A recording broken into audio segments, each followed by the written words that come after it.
조인섭 변호사의 상담소.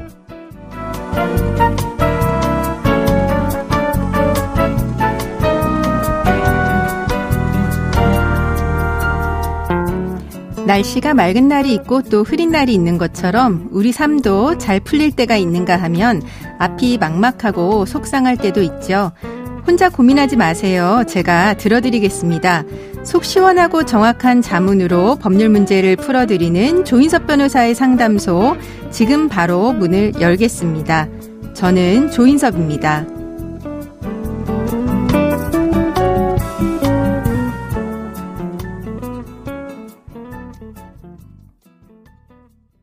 고민이 있을 땐 언제든 문을 두드려주세요. 당신을 위한 로하우스 조담소, 김예진 변호사와 함께합니다. 안녕하세요. 안녕하세요. 법무법인 신세계로 김예진 변호사입니다. 네, 오늘은 어떤 고민이 기다리고 있는지 먼저 사연부터 알아보겠습니다.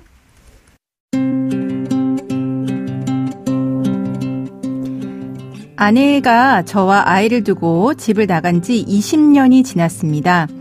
아내는 저와의 결혼 생활이 답답하고 이렇게 사는 게 맞는지 모르겠다고 하더니 어느 날 아무런 연락처도 남기지 않고 집을 나가버렸습니다.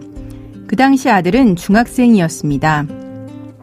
저는 저 혼자 아들을 키우면서 엄마 없는 아이란 소리를 듣지 않게 하려고 제 딴에는 정말 최선을 다했습니다. 빚을 내서라도 아들의 교육에 최선을 다했고 아들이 좋아하는 김치볶음밥도 이제는 수준급으로 할 정도입니다. 제 아들은 제 속 한번 썩이지 않고 정말 잘 자라주었습니다. 못난 아비 밑에서 그저 잘 자라주어 정말 고마웠습니다. 얼마 전 장성한 아들이 며느리감을 데리고 왔습니다. 그 자리에서 아들은 제게 아내와 이혼하라고 했습니다. 아들이 그러더군요. 자신을 버리지 않고 잘 길러주어서 감사하다고. 그리고 자신을 잊은 어머니와는 이제 인연을 끊어내고 싶다고 말입니다. 며느리 될 아이도 아들의 선택에 동의해 주었습니다. 둘이서 오랫동안 생각했다고 합니다. 아들의 말을 듣고 얼마나 울었는지 모릅니다. 생각해보니 아들을 위해서라도 아내와의 이 기나긴 악연을 끊어낼 필요가 있겠다라고 하는 생각이 들었습니다. 용기를 내서 20여 년간 연락도 없었던 아내와 이혼하고자 합니다. 살았는지 죽었는지 모르는 아내와의 이혼이 가능할까요?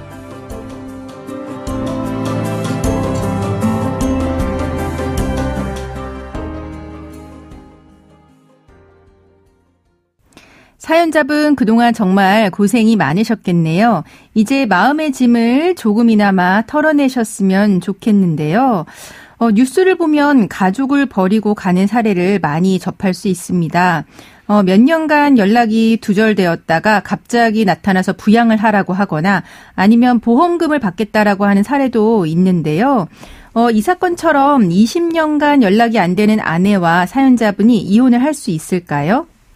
네, 민법 제840조에 따라 재판을 통해 이혼을 청구할 수 있는 사유 중에서 배우자가 악의로 다른 일방을 유기한 때와 배우자의 생사가 3년 이상 분명하지 아니한 때, 그리고 기타 혼인을 계속하기 어려운 중대한 사유가 있을 때의 세 가지 원인이 이 사건에서 적용을 검토해 볼 만한 것으로 보입니다. 네, 그러니까 민법 840조에 이제 세 가지 사유에 해당할 수 있다라고 하는 이야기인데요. 좀 더 풀어서 설명을 해 주실 수 있을까요? 네, 부부에게는 동거, 부양, 협조 의무가 있습니다. 그런데 이를 이행하지 않고 연락 두절이 되었다면 악의의 유기가 될 수 있습니다.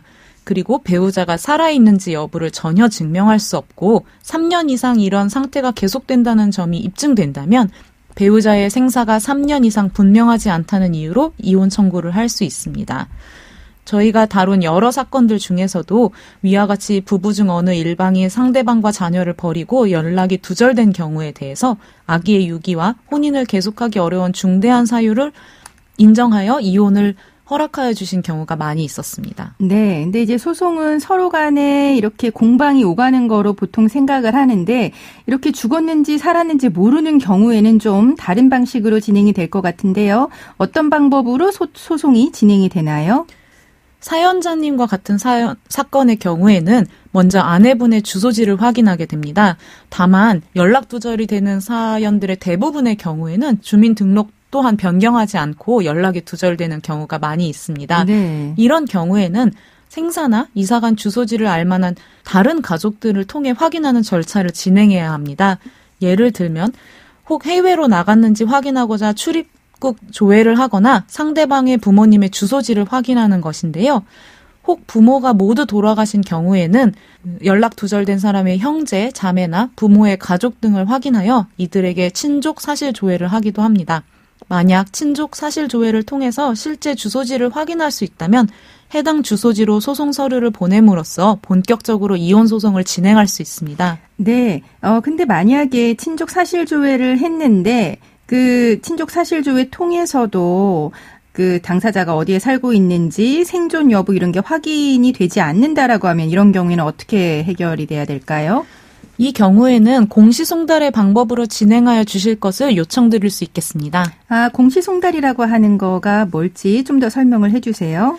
네, 공시송달은 위와 같이 상대방 주소지를 알지 못하는 경우에도 법원에서 법원 게시판 등에 공고를 한 뒤 일정 기간이 도래한 이후까지도 답변이 없으면 그대로 판결을 내려주시는 것을 뜻합니다. 네. 그러면은 이 사연의 경우 사연자분께서는 이제 아드님을 위해서 이혼을 하겠다고 하셨어요. 그리고 아들의 경우, 사연자님의 아들의 경우 아버지가 이혼을 해서 본인도 어머니하고의 관계를 이제 끊고 싶다. 이렇게 이야기를 했는데 그러면 이혼을 하면 아드님과 어머니의 관계도 이렇게 끊어지는 걸까요? 그렇지는 않습니다. 사실 굉장히 많은 분들이 이혼을 하게 되면 비양육자의 가족관계 증명서에서 자신과 자녀의 이름이 완전히 지워지는 것이라고 생각을 하시는 경우가 많고 이를 물어보시는 경우가 굉장히 많이 있습니다. 네. 다만 부부가 이혼을 한다 하더라도 자녀와 부모와의 혈연 관계가 끊어지는 것은 아닙니다. 그래서 자녀를 기르지 않은 비양육자의 가족관계 증명서상에 이혼한 상대방은 삭제된다 하더라도 자녀분과의 관계는 그대로 유지가 되고 상속관계 또한 그대로 유지되게 됩니다. 네, 그러면은 이제 사연자님이 이제 부인과 이혼을 해도 말하자면 아이의 그 자녀분 이미 성인인 것 같은데요.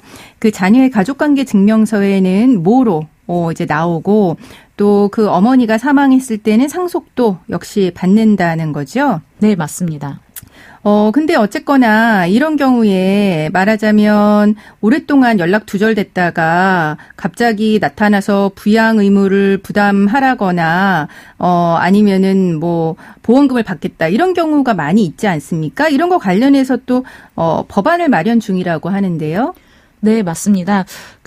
이혼 후에 연락이 두절되었다가 자녀의 사망 등으로 사망보험금의 상속인이 되었을 때 갑자기 나타나 재산을 상속받는 사례들이 굉장히 많이 있었고 이것 때문에 사회적으로도 많은 분노를 일으킨 것으로 알고 있습니다. 이러한 사항들을 막기 위해서 부양 의무를 저버린 부모에 대하여 상속받을 수 있는 권리를 박탈하는 법안을 마련 중이라고 알고 있습니다. 네.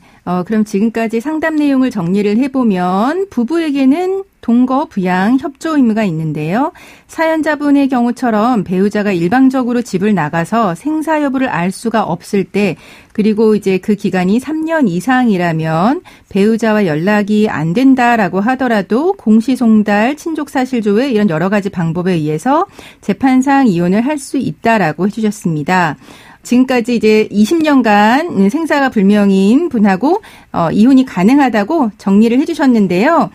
이런 조인섭 변호사의 상담소 사연 보내시려면 어떻게 해야 될까요?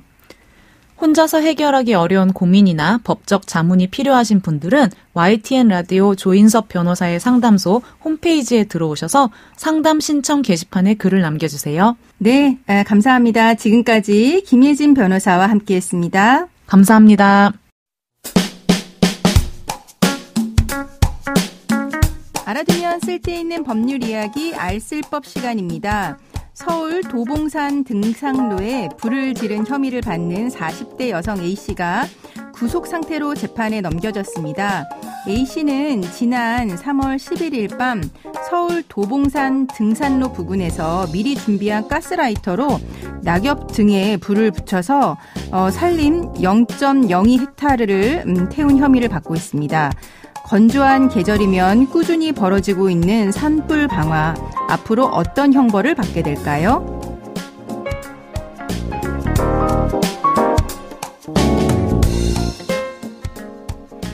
겨울철이 되면 항상 건조하고 산림 방화가 뉴스에 나오곤 합니다. 매년 400여 건, 지난해에만 700건 등 크고 작은 산불이 끊이지 않고 있는데요. 작년에 최대 피해라고 했던 울진, 삼척 등 동해안 지역의 피해의 경우 복구까지 최대 100년이 걸릴 거라고 하니 산림 방화 피해는 매우 큽니다. 그래서 이러한 산림 방화의 경우 산림 방화죄로 무거운 죄로 다스리고 있는데요. 산림보호법상 실수로라도 산불을 내면 3년 이하의 징역 또는 3천만 원 이하의 벌금에 처하고 있고 고의로 타인 소유의 산림에 불을 내는 경우에는 5년 이상 15년 이하의 중형을 받게 됩니다. 뿐만 아니라 자기 소유 산림에 방화한 경우에도 7년 이하의 징역에 처하도록 하고 있습니다.